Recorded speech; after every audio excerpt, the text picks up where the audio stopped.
Hey everybody, welcome back to K-Job Views. I am your host, of course, K-Job, coming through with an October special edition. Some movie reviews to get you through the rest of this month. But before we get into all that, as always, like, comment, subscribe, share, and share again. So the first film I checked out was There's Someone Inside Your House. This is a Netflix film that came out recently. It's your classic horror, high school, sex, drugs type thing, right? You have a group of teens, you have an outsider, you have a protagonist who of course is a female lead who has a past that some people don't know about, and she has a present that she's kind of in denial of. It's going to give you a lot of Scream the first one feels on this one. I can't really describe it much better than that. It's definitely worth you checking out. It is your classic horror teenage trope. You're not going to be disappointed. So feel free to check that one out. Again, that's There's Someone Inside Your House on Netflix. There's some LOL moments, and I will warn you that the violence in it is fairly graphic. It's a little bit more graphic than than the original Scream was, that's for sure. So know that going into it, but that aside, definitely check it out. There's Someone Inside Your House on Netflix. So the next film I thought to check out was this film called Blackest Night. It came out on Amazon Prime this year. It covers the basis of your vampire film. So the theme of the plot of the movie is that there's this Black New Orleans teenager who spends her summer fighting vampires. So admittedly, this sounds kind of Buffy the Vampire Slayer. Maybe not so much. More like Vampire in Brooklyn in terms of graphics, writing, that sort of thing. It's pretty cheesy and corny. There are some adult themes, but I think this movie is probably best for like tweens. I think I was 10 when Vampire in Brooklyn came out, and I definitely saw it when it came out.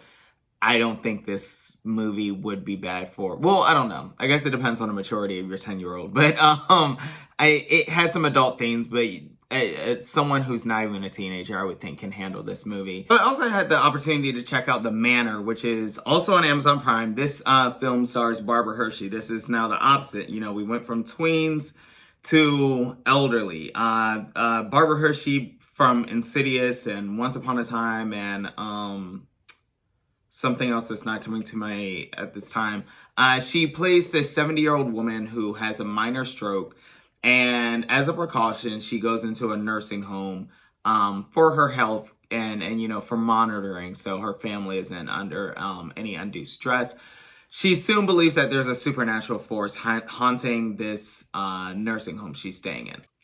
What I liked about this movie was, I think she's a fine actress, and also Fran Bennett plays in this movie, who I remember from a lot of iconic Black shows growing up. This was actually her final movie before she passed away, rest in peace. But so the acting I really enjoyed for this movie. The story is fine, the writing is fine, the direction's fine. There's nothing really spectacular about this movie. I'm not grading any of these movies for this review, but I mean, if I did, it would probably be a solid B. There was nothing that I thought was bad about the movie, but there was also nothing great. It was just a decent movie. It plays out the way I think it should play out. The pace of it was decent.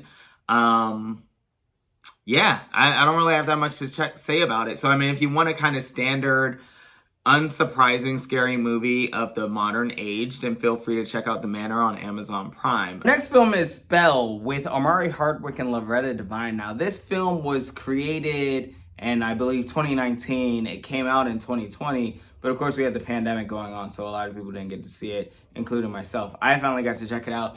This film is best summarized as Skeleton Key meets Misery with Black people. I mean, and if you've seen those two movies, then you know exactly how this will go. It's a decent film. It's a very decent film. I will say this, the writing kind of falls off towards the end. I don't know if this is, again, one of those editing issues where they were just trying to get through it. But the writing towards the end is a little like, I think you forgot something. Otherwise, the film is pretty decent. Acting's great. Story is, like I said, Misery meets Skeleton Key.